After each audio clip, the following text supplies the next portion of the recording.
So ito yung MDL killer. So ito yung headlight ng TMX 125 Alpha. Yan. MDL yung generic lang. So dilaw. Tapos yung high niya puti. So ito yung low nung smoke.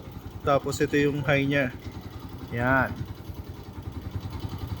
So testing natin kumpara dun sa low. Yung generic na MDL yan. Dalawa. Tapos ito yung smoke. So yan.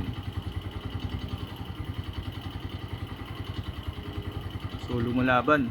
Testing naman natin dun sa high.